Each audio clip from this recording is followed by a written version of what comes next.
So mga bagay na kailangan mong gawin upang mas mahalin ka pa ng isang lalaki ng higit pa sa dati. Ang sarap pakinggan, ano mga kamamay? Paano nga ba tayo mamahalin ng isang lalaki ng mas higit pa kesa sa dati? So halos lahat yata ng mga kababaihan, pangarap ito. Wini-wish na mangyari ito. So paano nga ba? Paano nga ba ako mamahalin ng isang lalaki ng mas higit pa sa pagmamahal niya dati? Siyempre mga kamamay, share ko sa inyo ang mga bagay na kailangan niyo pong gawin, kailangan niyong isipin at i-apply para sa ganun, mangyari po yung mga bagay na yon. Mas mamahalin ka ng lalaki ng mas higit pa sa pagmamahal niya sa iyo dati. Mga kamamay, bago natin ito simulan, akin lamang hinihiling sana, lalo po itong bayad, if ever na nagugustuhan niyo po, nakaka-relate po kayo sa mga advice na aking ginagawa, huwag niyo sanang kalimutan na mag-subscribe, mag-like at mag-comment na rin sa ibaba. Okay, kung nagawa niyo na po yan, maraming salamat po mga kamamay at simulan na po natin ang ating topic ngayong umaga na to. So ano nga ba yung mga dapat niyong gawin sa isang relasyon, sa isang lalaki upang mas mahalin pa kayo ng mga ito ng higit pa sa dati? So number 1, kailangan patuloy kang nag-grow. Mga girls, dapat niyo po itong bigyan ng pansin. Bilang isang babae, dapat patuloy ka pa rin nag-grow. Okay? Hindi kesyo mag-asawa na kayo, may stock up ka na. Di ba may mga pangarap ka? Di ba may mga gusto kang marating? Ipagpatuloy mo yon. Kung halimbawa, wala pa kayong anak, o kaya naman halimbawa, may anak na rin kayo, sabihin natin, pwede kayo mag-usap ng asawa mo. Okay, sabihin mo, babe, baka naman po pwedeng total, wala pa naman tayong anak, baka po pwedeng mag-aral muna ulit ako kasi pangarap ko talaga maging flight attendant. Hindi lang ito natuloy kasi akala ko dati, manganganak ako. Nalaglag pala yung anak natin. So ngayon, may chance ulit ako na mag-aral. Baka po pwedeng payagan mo ako. Gusto kong mag-grow ulit. Gusto kong makatulong sa iyo, sa atin, sa ating pamilya, para sa ganon, hindi ka nahihirapang magtrabaho. Gusto ko pa rin mag-grow. Gusto ko pa rin matupad yung mga pangarap ko para sa atin. So sa ganyan paraan mga kamama, yung nag-grow ka, o kaya naman halimbawa, sa business, sabihin mo, babe, pwede bang mag-business ako ng ganito, magtitinda-tinda ako dito habang nasa bahay, tapos ikaw, tatrabaho, dagdag income na rin, kasi ang dami na rin nating anak, hindi na rin kumakasya yung sinasahod mo, nahihirapan na rin tayo sa gastusin, pwede bang magtinda-tinda ako dito, kahit pa konti-konti, malaking tulong din yon. Yun ang ibig ko sabihin mga girls, gumawa kayo ng paraan para mag-grow pa rin kayo ng magkasama, hindi yung nag-asawa lang kayo, hirap na hirap yung lalaki, hindi mo man lang tinutulungan. So, paano kayo mas mamahalin ng isang lalaki kapag kaganon? Pero kung nakikita ng isang lalaki na tinutulungan mo siya sa maliliit na paraan, at nakikita niya at ipinapaliwanag mo sa kanya na po pwede siyang makatulong o makatulong ka sa kanya, mas maganda yon, mas mamahalin ka. Kasi tulong kayo Hindi kayong nakadisplay lamang dyan. Hindi yung nag-iintay ka lang ng abot.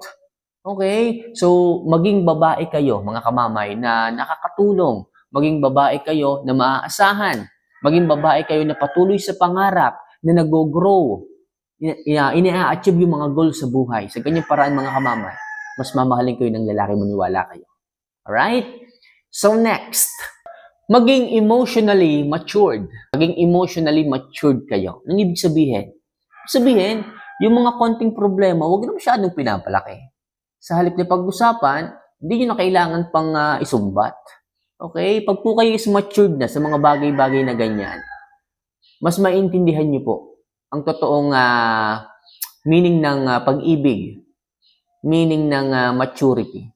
Kasi po mga kamama, yung iba dyan, konting away, nakikipaghiwalay na kagad. Konting away, lumalayo na kagad.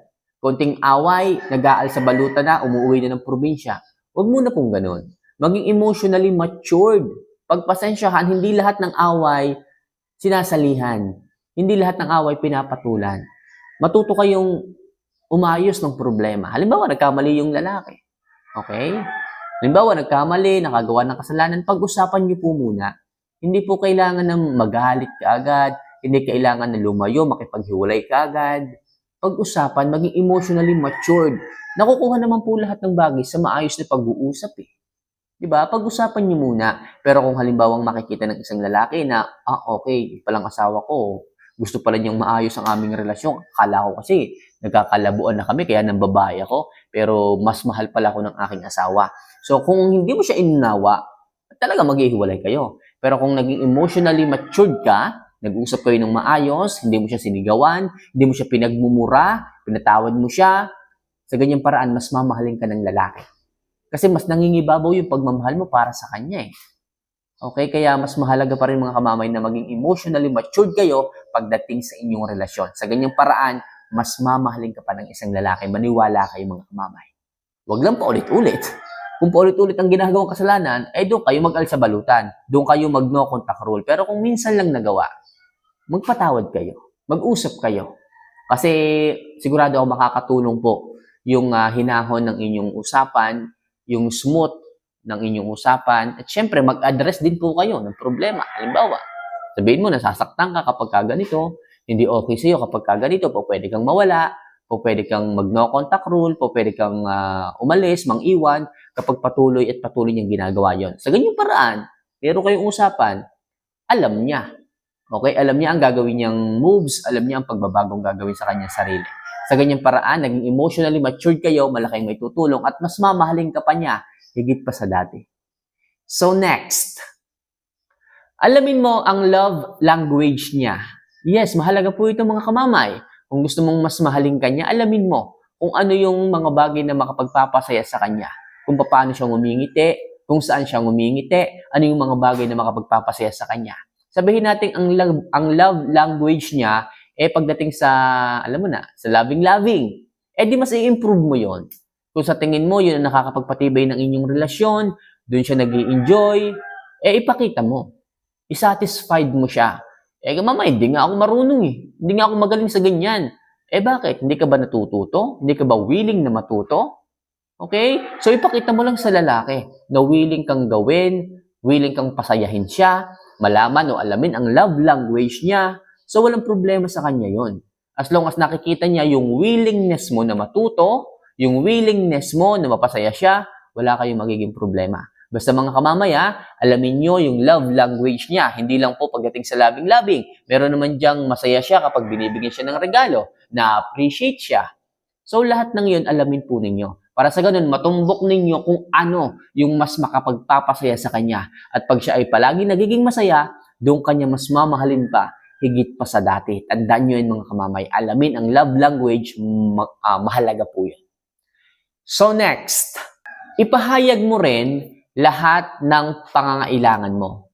Ito mga kamamay, kadalasan hindi po ito na pag-uusapan sa loob ng isang relasyon. Yung mga pangangailangan, yung mga nararamdaman mo, sasabihin niyo po dito. Kalimitan kasi, merong hindi pagkakaunawaan pagdating sa isang relasyon kung bakit naliligaw, kung bakit nawawala sa ayos ang isang relasyon. Kahit nasasaktan na, ayaw mo pang sabihin. Okay? Kahit may pangangailangan ka, ayaw mong sabihin. Kung nafe-feel mo na palagi ka nasasaktan sa kanyang ginagawa, ayaw mong umamin. Mga girls, asawa nyo yan. Mga girls, mga jowa nyo yan.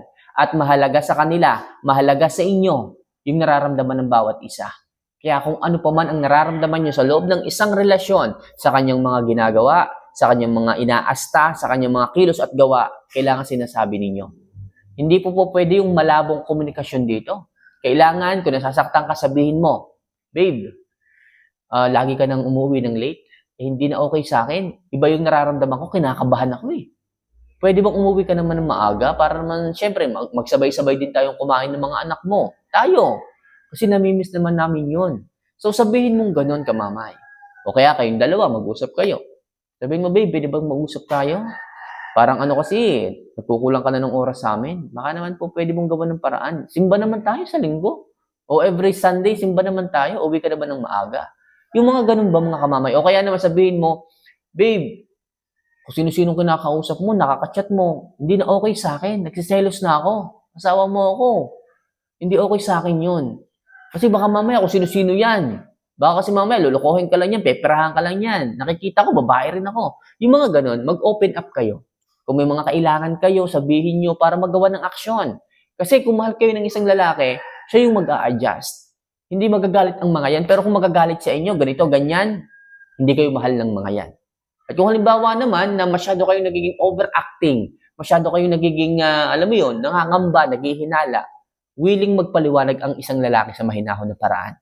Ganyan po ang totoong nagmamahal. Sabihin ng mga yan, babe, alam mo naman na ito yung trabaho ko. Alam mo naman, ahente ako ng lupa, kung sino-sinong nakakausap ko, babae, lalaki, tomboy, bakla, o kung sino-sino pa man, huwag ka naman sanang magduda, maghinala, trabaho lang to. Maniwala ka, mahal kita. So yung ganun mga kamamay. So ang isang lalaking nagmamahal ka, paliwanag yan. Pero kung magagalit, alam nyo na. Okay, masyadong defensive, masyadong umiiwas sa issue.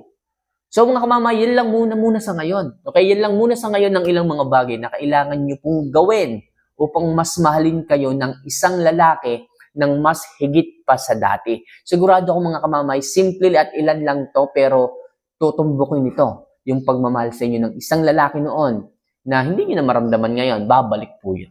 So mga kamamay, for more video and love advice na kagaya nito, huwag niyo sana kalimutan na mag-subscribe, mag-like, at syempre mag-comment kami sa ibaba. So mahal ko po kayo mga kamamay. See you for our next vlog. Paalam.